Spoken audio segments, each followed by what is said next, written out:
Hi అండి. అందరూ నమస్కారం. సినిమా పే ఛానల్‌కు స్వాగతం. సో, ఈరోజు సినిమా విషయానికొస్తే, అంటే తెలుగు సినిమా చరిత్రను గతినే మార్చేసిన ఒకప్పటి సినిమా అనమాట. ఇది 1989లో రిలీజ్ అయిన సినిమా. ఈ సినిమా 'శివ'. 'శివ' సినిమా. నాగార్జున నటించిన ఈ సినిమా అయితే అప్పట్లో అంటే ఇప్పుడు చెప్పాలంటే క్రీస్తు శకం, క్రీస్తు పూర్వం అంటాం కదా! ఆ విధంగా 'శివ'కు ముందు, 'శివ'కి తర్వాత అనేటట్టుగా ఈ సినిమా అప్పట్లో ట్రెండ్ సెట్ చేసిందనమాట. ఒక చరిత్రను తిరగరాసిన సినిమా 'శివ' అనమాట. ఈ 'శివ' సినిమాతో నాగార్జునకు కూడా ఒక మంచి గుర్తింపొచ్చింది. సో, ఈ సినిమా తెలుగులోనే కాకుండా తమిళు, అదేవిధంగా హిందీలో కూడా ఈ సినిమాని చేశారనమాట. అక్కడ తమిళ్‌లో కూడా, హిందీలో కూడా ఈ సినిమా బ్లాక్ బస్టర్ హిట్ కూడా అయింది. సో, దాంతో నాగార్జునకైతే బాలీవుడ్‌లో కూడా ఒక మంచి గుర్తింపొచ్చింది. ఆ తర్వాత బాలీవుడ్ సినిమాలలో కూడా నాగార్జున చాలా సినిమాల్లో నటించడం జరిగిందనమాట. ఇట్లా అమితాబ్ బచ్చన్‌తో కావచ్చు, అక్షయ్ కుమార్‌తో కావచ్చు, ఇంకా చానా హీరోలతో నాగార్జున బాలీవుడ్‌లో కూడా నటించడం జరిగిందనమాట. సో, అంతటి పేరు ప్రఖ్యాతులు సంపాదించి పెట్టిన సినిమా 'శివ' సినిమా అనమాట. సో, ఇప్పుడు 'శివ' సినిమా గురించి ఎందుకంటే యాక్చువల్‌గా ఒక ట్రెండ్ సెట్టర్‌గా నిలిచిన ఈ సినిమాని మళ్ళీ రిలీజ్ అయితే చేయబోతున్నారనమాట. సో, ఈ సినిమాని నవంబర్ 14 తారీఖున మళ్ళీ ఈ సినిమాని రిలీజ్ అంటే 4కేలో అనమాట. 4కేలో డాల్బీ అట్మాస్‌లో ఒక మంచి ఇప్పుడున్న సౌండ్ సిస్టమ్‌కి తగ్గట్టుగా ఒక మంచి మోడిఫై చేసి మళ్ళీ రిలీజ్ అయితే చేస్తున్నారనమాట.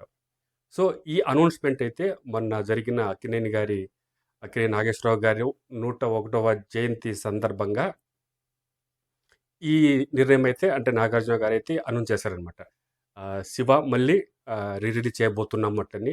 ఈ సినిమా నాన్నగారికి నివాళిగా అర్పిస్తున్నాము అనే విధంగా ఆయనైతే ప్రకటన జరిగిందనమాట.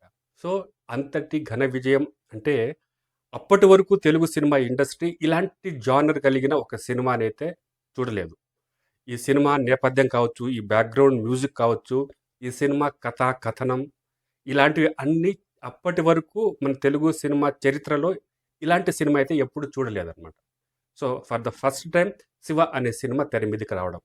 సో, ఈ కాలేజీ కుర్రాళ్ళు ప్లస్ ఒక మాఫియా బ్యాక్‌గ్రౌండ్ రాజకీయం. ఇవి 3 దీంట్లో మిక్సప్ చేసి ఈ సినిమాని తీయడం అయితే జరిగిందనమాట.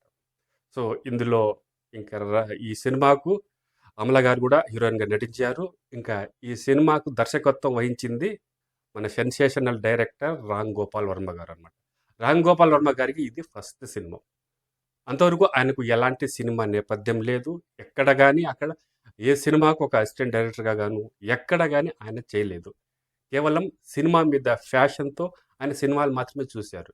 సినిమాల మీద సినిమా చూడడం, పుస్తకాలు చదవడం, సినిమా ఏ విధంగా తీయాలి, ఎలా తీస్తే బాగుంటుంది అనే విధంగా అలా ఆలోచించుకుంటూ ఆ తర్వాత ఒక కథ రాసుకున్న తర్వాత డైరెక్ట్‌గా నాగార్జున దగ్గరికెళ్ళి ఈ కథను ఆయనతో ఒప్పించి నాగార్జున గారు కూడా ఒప్పుకున్నారనమాట ఆ కథను. అంటే అప్పటికే రామ్ గోపాల్ వర్మకు ఎలాంటి సినిమా నేపథ్యం గానీ, ఎలాంటి ఎక్స్‌పీరియన్స్ కూడా ఏమీ లేదు.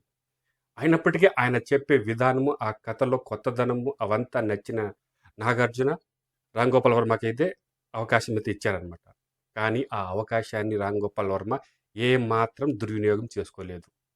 ఒక చరిత్రను తిరగ రాసే సినిమాని రామ్ గోపాల్ వర్మ అయితే తీయడం జరిగిందనమాట. ఈ సినిమా అంటే అప్పట్లో ఒక ట్రెండ్ సెట్టర్ అనమాట. ఒక కాలేజీ కుర్రాళ్ళు ఆ సైకిల్ చైన్ తెంపడము, హాకీ స్టిక్‌లు, గొడవలు జరిగితే అలాంటివి యూజ్ చేయడము, ఇలాంటివి చానా అంటే చానా కొత్తగా అనిపించాయన్నమాట.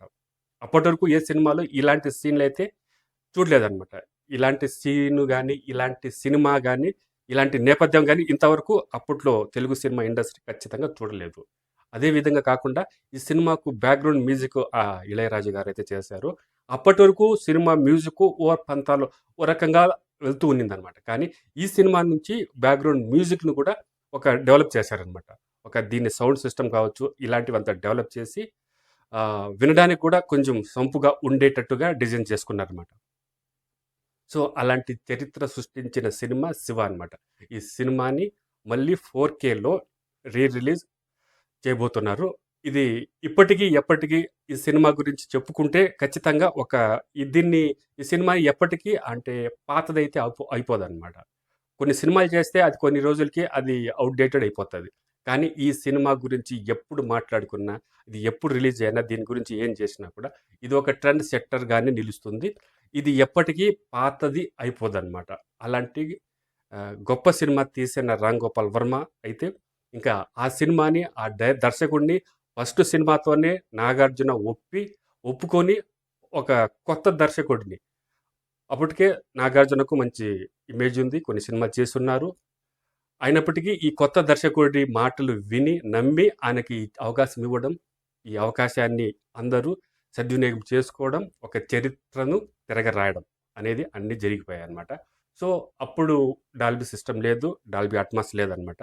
ఇప్పుడు రిలీజ్ చేయబోయే దానికి డాల్బీ అట్మాస్‌లో ప్లస్ 4కేలో రిలీజ్ చేయబోతున్నారు.